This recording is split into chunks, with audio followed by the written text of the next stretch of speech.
बिस्मिल्लाहिर्रहमानिर्रहीम। अस्सलामुअलैकुम dear students. आज हमारा दूसरा लेक्चर चैप्टर 15 का होम्योस्टेसिस हम डिस्कस कर रहे हैं। इससे पहले हमने फ़र्स्ट लेक्चर के अंदर होम्योस्टेसिस को डिफ़ाइन किया, हमने उसके कॉन्सेप्ट्स को देखा, देन हमने ओस्मोरेगुलेशन का स्टार्ट लिया था। आज हम उसी को जो है वो कंटिन्यू करेंगे। सो आज हम देखेंगे ओस्मोरेगुलेशन इन प्लांट्स एंड एनिमल्स। सो आज का जो हमारा टॉपिक है उसमें हम प्लांट्स के अंदर और एनिमल्स के अंदर ओस्मोरेगुलेशन को जो है वो डिफ़ाइन करेंगे। ओस्मोरेगुलेशन को अगर हम रिकॉल करें तो हमने कहा था ओस्मो का वर्ड जो है वो पानी के साथ रिलेट करता है और रेगुलेशन कहते हैं टू कंट्रोल। यानी ये ओस्मो रेगुलेशन का फिनामिना वो फिनामिना है जिसके अंदर आइदर वो प्लांट्स हैं या वो एनिमल्स हैं, उन्हें अपनी बॉडी के अंदर सल्यूट्स और पानी की कंसंट्रेशन को क्या करना होता है, मेंटेन करना होता है, बैलेंस करना होता है। पहले ओस्मो रेगुलेशन हम प्लांट्स के अंदर देखेंगे। प्लांट्स के अंदर जो ओस्मो रेगुलेशन है वो हमने डिस्ट्रीब्यूशन के एतबार से की है और वो डिस्ट्रीब्यूशन है उनके हैबिटेट के अकॉर्डिंग। हैबिटेट मीन रहने की जगह, जिन जिन जगहों पर प्लांट्स एग्जिस्ट कर रहे हैं उस लिहाज से हमने उनको क्या किया है, डिस्ट्रीब्यूट किया है with reference to the osmoregulation. So habitat के एतबार से हमें 3 तरह के हैबिटेट्स नज़र आते हैं जिसमें प्लांट्स जो हैं वो एग्जिस्ट कर रहे होते हैं। प्लांट्स या तो इक्वेटिक इन्वायरमेंट में पाए जा रहे होंगे या वो मॉडरेट टेम्परेचर में, मॉडरेट इन्वायरमेंट के अंदर एग्जिस्ट करेंगे, या वो सीवियरली टेरेस्ट्रियल नेचर के अंदर जो है वो एग्जिस्ट करते हैं। सो इक्वेटिक इन्वायरमेंट मीन पानी वाला इन्वायरमेंट, वो पौधे जो पानी के अंदर रह रहे हैं उनका हैबिटेट इक्वेटिक हैबिटेट कहलाएगा। मॉडरेट मीन एतदाल, मोतदल इलाके, यानी ऐसे इलाके जो मोतदल होते हैं जहाँ पानी भी पाया जा रहा है और खुश्की भी पाई जा रही है, उनको हम मॉडरेट हैबिटेट्स कहेंगे। और थर्ड जो कैटेगरी है उसमें सीवियरली टेरेस्ट्रियल नेचर आती है, यानी कि खुश्की में पाए जाने वाले पौधे। इन टेरेस्ट्रियल प्लांट्स को हम दूसरे वर्ड्स में डेजर्ट प्लांट्स भी कहते हैं, यानी कि जो सहराई पौधे वगैरह होते हैं जो सहरा में पाए जा रहे होते हैं। हमने ओस्मो रेगुलेशन प्लांट्स में देखने के लिए सबसे पहले इनको हमने हैबिटेट के अकॉर्डिंग क्या कर लिया है, कैटेगराइज कर लिया है। 3 कैटेगरीज हमने देखी हैं, इक्वेटिक हैं, मॉडरेट हैं, या वो क्या हैं, टेरेस्ट्रियल नेचर के हैं। देन इसी बेस पर हमने इनको क्या किया है, क्लासीफाई किया है, या तो ये हाइड्रोफाइट्स होंगे या ये मीजोफाइट्स होंगे, और थर्ड कैटेगरी जो है वो क्या हो सकते हैं, ये ज़ीरोफाइट्स जो है वो हो सकते हैं। अब बारी बारी हम इनकी जो है वो डिटेल को देखेंगे। सबसे पहले हैं हाइड्रोफाइट्स। हाइड्रो का वर्ड जहाँ पर भी आता है इसका मीनिंग होता है वाटर, यानी कि पानी, और फाइट्स हम प्लांट्स को कहते हैं। इनका दूसरा नाम वाटर प्लांट्स भी है, इनको हम वाटर प्लांट्स भी कहते हैं क्योंकि ये पानी के अंदर जो हैं वो ग्रो करते हैं। अडॉप्टेशंस देखें, अडॉप्टेशंस कहते हैं फंक्शनल एडजस्टमेंट्स को। हम जिस भी हैबिटेट का हिस्सा हों, हम जिस भी इन्वायरमेंट का हिस्सा हों, उसके अकॉर्डिंग हम अपनी बॉडी में क्या करते हैं, चेंजिंग्स करते हैं। अपनी बॉडी को अपने इन्वायरमेंट के लिहाज से हम क्या करते हैं, अडॉप्ट करते हैं। अडॉप्टेशंस की डेफिनेशन स्टूडेंट्स आपने अपनी बुक के टॉप पर जाकर लिख लेनी है। Adaptations is equal to functional adjustments, यानी फंक्शन के एतबार से जो अपने अंदर हम तब्दीलियाँ लेकर आएंगे with reference to the environment, कि हम किस इन्वायरमेंट का हिस्सा हैं, उसको हम अडॉप्टेशंस का नाम देते हैं। यहाँ पर हम प्लांट्स की बात कर रहे हैं, तो प्लांट्स के अंदर अडॉप्टेशंस हम पहले रेफरेंस से देखेंगे और वो रेफरेंस है पानी। तो पानी में रहने के लिए पौधों ने अपने अंदर कौन सी अडॉप्टेशंस की हैं, उसमें सबसे पहली अडॉप्टेशन जो है वो है कि हाइड्रोफाइट्स हैव द अडॉप्टेशंस। इनके पास अडॉप्टेशन है कि ये रिमूव करते हैं flooding of its cells in fresh water. अब फ्लडिंग क्या है, यानी कि इनके पास एक सैलाब है पानी का, पानी बहुत ज़्यादा है। इन्हें ज़रूरत ही नहीं है कि ये बहुत ज़्यादा पानी अपने अंदर अब्जॉर्ब करके रखें, यानी हमेशा उस चीज़ को अपने पास महफूज किया जाता है जिसका हमें खतरा हो कि ये हमारे पास ख़त्म हो जाएगी। इन्हें ऐसा कोई खतरा नहीं है, इनके पास फ्लडिंग ऑफ वाटर है। ये क्या करते हैं, इन्होंने ऐसी अडॉप्टेशंस की हैं कि ये एक्सेस ऑफ वाटर को रिमूव कर देते हैं अपने सेल से। कहाँ, फ्रेश वाटर वाटर के अंदर जिसका वो हिस्सा है। देन दूसरे नंबर पर इन्होंने क्या अडॉप्टेशंस की हैं, इनके पास लार्ज सरफेस एरिया है जिसकी मदद से इनके पास एक्सेस ऑफ वाटर है जिसको रिमूव करने के लिए इन्होंने अपने सरफेस एरिया को लार्ज कर लिया है। किसके सरफेस एरिया को? लीव्स के सरफेस एरिया को। सरफेस एरिया को हम कैसे डिफ़ाइन करते हैं? मैस पर यूनिट वॉल्यूम, यानी सिंपली एक लीफ जितनी जगह घेर रहा है वो उसका सरफेस एरिया कहलाता है। So they have increase their surface area, इन्होंने अपना सरफेस एरिया क्या किया है? बढ़ा लिया है। क्यों? जितना ज़्यादा सरफेस एरिया होगा उतनी ही ज़्यादा अवेलेबिलिटी होगी, इतनी ही ज़्यादा उनके पास जगह होगी कि ये एक्सेस वाटर को क्या करें? रिमूव करें। अब अगली बात क्या है कि सरफेस एरिया का ताल्लुक किसके साथ है? ऐसी क्या चीज़ है इनके लीव्स के पास जिनकी मदद से ये एक्सेस वाटर को ट्रांसपायर करेंगे? वो स्टोमेटा हैं, एक्सटेंसिव स्टोमेटा हैं जो पाए जा रहे हैं upper surface of the leaves के ऊपर, जो प्रमोट करेंगे लॉस ऑफ वाटर को। अपर सरफेस, आप किसी पत्ते को ऑब्जर्व करें, आपको उसकी दो पार्ट्स नज़र आते हैं। ऊपर वाला हिस्सा अपर सरफेस कहलाता है, नीचे वाला लोअर सरफेस। नॉर्मली जो स्टोमेटा हैं वो लोअर सरफेस के ऊपर पाए जा रहे हैं, लेकिन in the case of hydrophytes जो स्टोमेटा हैं वो अपर सरफेस पे एग्जिस्ट करते हैं। ऐसा क्यों? क्योंकि ये पानी में है, तो पानी में लोअर साइड ज़्यादा फ्लडिड है पानी के साथ, ऊपर वाली सरफेस फिर भी जो है वो थोड़ी बहुत रोशनी को फेस कर रही है, थोड़ी बहुत जो है वो हवा को फेस कर रही है। सो डैट्स वाई अपर सरफेस के ऊपर क्या पाए जा रहे हैं? स्टोमेटा। किसकी अपर सरफेस के ऊपर? लीव्स की अपर सरफेस के ऊपर, जिसकी मदद से ये ट्रांसपायर कर रहे हैं। Transpiration is the process in which plants loss water from their upper parts of the body, अपने अपर पार्ट से, जिसमें मोस्टली लीव्स होते हैं, और लीव्स के ऊपर क्या होते हैं? स्टोमेटा, जिनकी मदद से ये पानी को क्या करते हैं? लॉस करते हैं। तो ये कुछ अडॉप्टेशंस हैं जो हाइड्रोफाइट्स ने अपने अंदर की हैं with reference to their habitat, और उनका हैबिटेट क्या है? वाटर, पानी में पाए जा रहे हैं, और उन्होंने उस लिहाज से अपने आप को क्या किया है? अडॉप्ट किया है। आपकी बुक में एग्ज़ाम्पल्स गिवन नहीं है, मैंने यहाँ पर 3 से 4 एग्ज़ाम्पल्स लिख दी हैं। हमेशा याद रखें स्टूडेंट्स, आपको 4 से 5 एग्ज़ाम्पल्स मस्त याद करनी चाहिए, क्योंकि पेपर में जब हम पेपर लिखने बैठते हैं तो मोस्टली ऐसा होता है हमें कोई 1-2 ही एग्ज़ाम्पल जो है वो मुश्किल याद रहती है। हाइड्रिला, नीलैम्बियम, ट्रापा एंड टाइफा, ये कुछ एग्ज़ाम्पल्स हैं हाइड्रोफाइट्स की। आप अपनी बुक पर राइट डाउन भी करेंगे, जो जो चीज़ आपकी बुक में मिसिंग है वो आपने ज़रूर लिखनी है, मैं आपको साथ साथ गाइड करूँगी। दिस इज़ द हाइड्रिला, और ये जो है ये एक एक्वेटिक प्लांट है। आप जो है वो नीचे टाइफा को देख सकते हैं, नीलैम्बियम को भी देख सकते हैं। इनके लीव्स को आप बेसिकली ऑब्जर्व करें तो इनके लीव्स बहुत ब्रॉड है, और इनका सरफेस एरिया भी बहुत क्या है? ब्रॉड। ये इसीलिए है। और इनके अपर सरफेस के ऊपर स्टोमेटा यहाँ पर आपको बड़े क्लियर हो गए होंगे, क्योंकि इनकी अपर सरफेस हवा में है, और ये फेस कर रही है किसको? पानी, ये फेस कर रही है रोशनी को। अपर साइड पर स्टोमेटा होने का मकसद ही यही है कि ये यहाँ से अ लॉट ऑफ वाटर को क्या करेंगे? ट्रांसपायर करेंगे। देन जो सेकंड टाइप है प्लांट्स के अंदर वो है mesophytes. Meso mean middle, phytes mean plants, ये मिडल प्लांट्स आते हैं। मिडल मीन ये मॉडरेट प्लांट्स कहलाते हैं। ये ना तो बहुत ज़्यादा पानी में पाए जा रहे हैं, ना ही बहुत ज़्यादा खुश्की पर, तो ये दरमियानी इलाकों में पाए जाते हैं। इनके अंदर क्या अडॉप्टेशंस है वो भी हम देख लेते हैं। सबसे पहली अडॉप्टेशन है they have moderate water availability. इनके पास बड़ी मोतदिल जो है वो पानी की अवेलेबिलिटी है। ऐसा नहीं है कि इनके पास बहुत ज़्यादा पानी है, और ना ही ऐसा है कि इनके पास बहुत कम पानी है। देन ये क्या करते हैं? Insufficient supply of water, stomata are kept open. जब इनके पास बहुत ज़्यादा पानी है तो ये स्टोमेटा को ओपन कर देंगे, जो क्या करेगा? प्रमोट करेगा वाटर लॉस, यानी कि ट्रांसपायरेशन का फिनोमिना जो है उसको प्रमोट किया जा रहा है।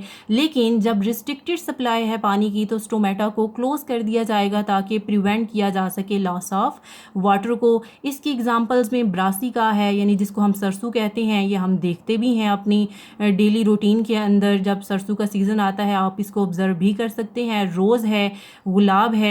गुलाब जो है वो तो हर बच्चा ही इससे आशना होगा, और मैंगो है, मैंगो का सीज़न भी चल रहा है। तो ये सारे प्लांट्स जो हैं ये किस कैटेगरी में आते हैं? मीज़ोफाइट कैटेगरी में बिलोंग करते हैं, मीज़ोफाइट्स में फॉल करते हैं। ये आप इनको ऑब्ज़र्व भी कर सकते हैं। देन आर द ज़ीरोफाइट्स, इनको हम डेजर्ट प्लांट्स भी कहते हैं। Zero mean dry, fights mean plant adaptation यानी ड्राई कंडीशन में, खुश्की वाली कंडीशन में रहने के लिए इनके अंदर क्या अडॉप्टेशंस हैं। सबसे पहले तो ये रिड्यूस करेंगे किसका रेट, ट्रांसपायरेशन का। भाई इन्हें लॉस ऑफ वाटर को रोकना है। अगर ये सारा पानी बाहर निकाल देंगे ये तो मर जाएंगे और इन्हें ज़िंदा रहने के लिए पानी की ज़रूरत है। इनके सेल्स जो हैं वो विल्टिंग कॉज हो जाएगी उनकी, यानी वो मुरझा जाएंगे। तो ज़िंदा रहने के लिए ये सबसे पहले क्या करेंगे, रिड्यूस करेंगे। सबसे पहली अडॉप्टेशन इनकी क्या है कि ये रिड्यूस करते हैं रेट ऑफ ट्रांसपायरेशन को।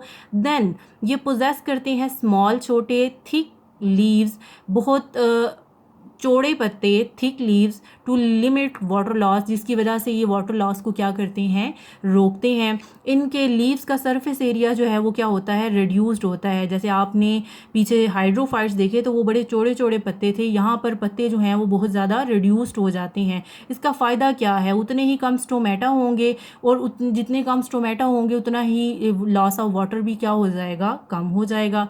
देन स्टोमेटा जो हैं वो lower surface of the leaves के ऊपर एग्जिस्ट कर रहे होते हैं। कुछ प्लांट्स ऐसे होते हैं जो ड्राइएस्ट सीजन्स के अंदर शेड कर देते हैं अपने लीव्स को, यानी गिरा देते हैं अपने पत्ते, ताकि वो रिस्ट्रिक्ट कर सकें, रोक सकें कौन से फिनामिना को, ट्रांसपायरेशन को। दस जब ये लीव्स को गिरा देंगे तो उस सूरत में फोटोसिंथेसिस कौन करेगा, स्टेम करेगी। स्टेम उस सूरत में जो है वो फोटोसिंथेटिक ऑर्गन के तौर पर काम करेगी। और जब रेनी सीज़न आएगा तो ये रीस्टोर कर लेते हैं किसको, पानी को। किसके लिए, ताकि वो ड्राई कंडीशंस के अंदर इस पानी को क्या कर सकें, यूज़ कर सकें। देन अगेन आपकी बुक के ऊपर ज़ीरोफाइट्स की भी एग्जांपल्स गिवन नहीं हैं, मैंने यहाँ पर दे दी, ये भी आप नोट डाउन करेंगे अपनी बुक के ऊपर। पहला प्लांट जो है that is Alhagi, cactus, Euphorbia and Opuntia, ये सारे प्लांट जो हैं ये ज़ीरोफिटिक प्लांट्स के अंदर आते हैं। इनको आप ऑब्ज़र्व भी कर सकते हैं, बहुत सारे लोगों ने अपने घरों में प्लांट्स ग्रो भी किए हुए होते हैं। सो आप इसको जो है वो ऑब्ज़र्व भी कर सकते हैं। मैं खुद आपको अपने गार्डन का विज़िट करवाऊंगी, किसी एक लेक्चर में हम जो हैं वो प्लांट्स को भी डिस्कस करेंगे। सो आप यहाँ पर देख सकते हैं, दिस इज़ ओपनशिया बेसिकली। तो ये जो आपको इसका लीव्स नज़र आ रहे हैं, ये इसकी बेसिकली स्टेम है और इन्होंने लीव्स को किस फॉर्म में, कांटों की शक्ल में क्या कर लिया है, रिड्यूस। सो यहाँ से क्या है कि ये पानी के लॉस को क्या कर सकें, मिनिमाइज़ कर सकें, मैक्सिमम पानी को ये अपने अंदर इस स्टेम के अंदर। और इनकी स्टेम बहुत थिक होती है, बहुत जो है वो मोटी हो गई होती है, और इसको अगर आप कट डाउन भी करें, वेरी कॉमन एग्जांपल मैं आपको जो है वो एलोवेरा की एग्जांपल देती हूँ। और एलोवेरा के अंदर आप जो है वो ऑब्ज़र्व कर सकते हैं कि इनके लीव जो हैं वो बहुत ज़्यादा चौड़े होते हैं और बहुत ज़्यादा थिक फ्लैशी होते हैं, उसके अंदर पानी की क्वांटिटी बहुत ज़्यादा होती है। एलोवेरा को हम डॉक्टर प्लांट भी कहते हैं। देन ऑस्मोरेगुलेशन अब हम देखेंगे एनिमल्स के अंदर। प्लांट्स की निस्बत एनिमल्स के अंदर जो है बैलेंस पानी का और सल्यूट्स का वो ज़्यादा क्रिटिकल होता है। देखें प्लांट्स का सर्वाइवल जो है वो भी जानदार हैं, उतना ही ज़रूरी है, लेकिन एनिमल्स का सर्वाइवल ज़्यादा इम्पॉर्टेंट है। उनके अंदर जो नेट वाटर का गेन और लॉस है वो ज़्यादा इम्पॉर्टेंट है उनके सर्वाइवल के लिए। आप अपनी एग्जांपल लें, अब जैसे कि गर्मियाँ चल रही हैं, लॉस ऑफ वाटर हमारी बॉडी से ज़्यादा होता है, स्वेटिंग होती है, और अगर आप 2 से 3 दिन, 4 से 5 दिन, कुछ दिन आप पानी के बगैर रहें तो आपका सर्वाइवल ख़तरे में पड़ सकता है, आपके अंदर डिहाइड्रेशन हो जाएगी। सो पानी भी मसलसल लीव कर रहा है और एंटर हो रहा है सेल्स के अंदर, हमारी बॉडी के सेल्स के अंदर। हम बेशक पानी पीते हैं, वो पानी हम यूरिन के फॉर्म में एक्सक्रीट भी कर रहे हैं, वो हमारी बॉडी से स्वेट की फॉर्म में निकल भी रहा है। So there is a need of balance. तो ज़रूरी है कि पानी की क्वांटिटी को और सल्यूट की क्वांटिटी को क्या किया जाए, बैलेंस किया जाए। इसको अप्रोच करने के लिए दो तरह से हम इस चीज़ को क्या करते हैं, बैलेंस करते हैं। दो हमारे पास कैटेगरीज आती हैं एनिमल्स के केस में। एक कैटेगरी में जो एनिमल्स आते हैं उनको हम ओस्मो कन्फॉर्मर्स कहते हैं, और जो दूसरी कैटेगरी में आते हैं उसको हम रेगुलेटर्स कहते हैं, ओस्मो रेगुलेटर्स। सो ओस्मो कन्फॉर्मर्स कौन है? Osmo again water, conformers mean जो मुताबिकत रखते हैं अपने इन्वायरमेंट के साथ, यानी ये आइसोटोनिक हैं। आपने पीछे पढ़ा अपने फर्स्ट लेक्चर में, आइसोटोनिक कंडीशन वो कंडीशन थी जिसमें एनिमल को ज़रूरत नहीं थी कि वो अपनी बॉडी के सल्यूट्स को और पानी को क्या करे, मेंटेन करे अपने एक्सटर्नल इन्वायरमेंट के साथ। सो यहाँ पर ये एनिमल जो ओस्मो कन्फॉर्मर्स हैं ये अपने फ्लूइड्स को आइसोटोनिक रखते हैं अपने एक्सटर्नल इन्वायरमेंट के साथ, इवन हत्ता कि ये मेरीन साल्ट वाटर में पाए जा रहे हैं या फ्रेश वाटर में। ओके, याद रखिएगा एक्वेटिक जो हैबिटेट है, जिसको हम कहते हैं पानी वाले जानवर या पानी में पाए जाने वाले पौधे, तो एक्वेटिक इन्वायरमेंट हमेशा दो तरह का होता है, एक को हम मेरीन वाटर कहते हैं और एक को फ्रेश वाटर कहते हैं। मेरीन वाटर जो समंदरों का पानी होता है और इसमें साल्ट्स की कंसनट्रेशन क्या होती है, हमेशा ज़्यादा होती है। Fresh water is called as running water, और इसके अंदर साल्ट्स की कंसनट्रेशन क्या होती है, ज़्यादा नहीं होती। मेरीन जो इन्वायरमेंट का पानी है उसको हम स्टैंडिंग वाटर भी कहते हैं। So these animals do not require actively to adjust their internal osmotic state, either वो फ्रेश वाटर का हिस्सा है या वो मेरीन साल्ट्स का हिस्सा है। इन्हें ज़रूरत नहीं है कि ये अपने इंटरनल ऑस्मोटिक स्टेट को क्या करें, एडजस्ट करें। देन इसमें एग्जांपल्स आती हैं हैग फिशेस की और शार्क्स वगैरह की, ये भी एग्जांपल आपकी बुक पर गिवन नहीं है, ये भी आप नोट डाउन कर लीजिएगा। देन है ओस्मो रेगुलेटर्स, ओस्मो मीन पानी, regulators mean to have to control. ये वो एनिमल्स हैं जिन्हें कंट्रोल करना पड़ता है अपने अंदर पानी का balance. The animals whose body fluid concentrations differ noticeably with the outside environment, इनकी बॉडी की कंसंट्रेशन वेरी करती है इन्वायरमेंट के साथ। कंसंट्रेशन मीन मिकदार, किसकी, फ्लूइड की। अब बॉडी के अंदर जो फ्लूइड है वो पानी है, और पानी के साथ क्या है, सल्यूट्स, और सल्यूट्स किसके अंदर डिजॉल्व हैं, ऑब्वियसली पानी के अंदर। So they have to maintain, they actively regulate to discharge, ये क्या करते हैं, एक्सेस वाटर को डिस्चार्ज कर देते हैं उस वक्त जब ये कौन से इन्वायरमेंट का हिस्सा होंगे, हाइपोटोनिक का। हाइपोटोनिक इन्वायरमेंट आपने पढ़ा था, जब हमारे पास एक्सेस है पानी की तो हमें ज़रूरत नहीं है पानी को बेशुमार अपने अंदर स्टोर करने की। उस सूरत में ये एक्सेस पानी को क्या करते हैं, एक्टिवली बड़ी खुशी खुशी क्या करते हैं, डिस्चार्ज करते हैं। लेकिन ये एक्सक्रीट करते हैं साल्ट्स को हाइपरटोनिक सोल्यूशन में, और जब इनके ये कौन से इन्वायरमेंट में है जहाँ पर सोल्यूट्स ज़्यादा हैं, तो सोल्यूट्स ज़्यादा होने की सूरत में भी ये अपने अंदर सोल्यूट्स को अब्जॉर्ब करके नहीं रखेंगे।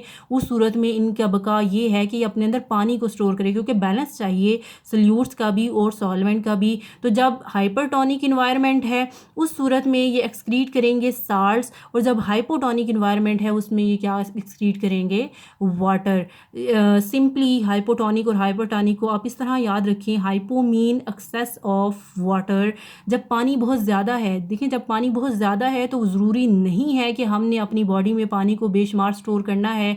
जब हमें ज़रूरत पड़ेगी हम बॉडी के अंदर, सेल्स के अंदर पानी को लेकर चले जाएंगे, तो हाइपोटोनिक इन्वायरमेंट में एक्सेस पानी को ही लॉस किया जाएगा। उस सूरत में किस चीज़ को बचाया जाएगा, साल्ट्स को। और जब हाइपरटोनिक इन्वायरमेंट है तो साल्ट्स को एक्सक्रीट किया जाएगा और बचाया किसको जाएगा, पानी को। यहाँ पर एग्जांपल्स जो हैं इसमें बोनी फिशेज़ आती हैं, कार्टिलेजिनस फिशेज़ आती हैं, और सारे के सारे टेरेस्ट्रियल वर्टिब्रेट्स आते हैं। हम भी, ह्यूमंस भी जो हैं वो ओस्मो रेगुलेटर्स में फॉल करते हैं। जब गर्मियाँ आती हैं तो हमारे पास पानी की ज़्यादती है, हम पानी पीते हैं और लेकिन यूरिन की फॉर्म में हम इसको एक्सक्रीट भी कर देते हैं। और सर्दियों में आपने ये चीज़ ऑब्ज़र्व की होगी कि हम पानी अगर कम पिएँ तो हमारा जो यूरिन है वो ऐसे जलन के साथ हमें महसूस होता है कि रिलीज़ हो रहा है, एक्सक्रीट हो रहा है। ऐसा इस वजह से होता है कि हमारी बॉडी में पानी की कमी हो जाती है। जब पानी की कमी होगी तो यूरिन जो है वो कंसंट्रेटेड हो जाएगा, यानी साल्ट्स रिलीज़ किए जाएंगे, पानी को दोबारा रीअब्जॉर्ब किया जाएगा। और ये कौन कर रहा है, ये हमारी किडनीज़ कर रही हैं। आपका बहुत बहुत शुक्रिया। हम नेक्स्ट पार्ट में जो हैं वो हम ऑस्मो रेगुलेशन को देखेंगे इन डिफरेंट इन्वायरमेंट्स।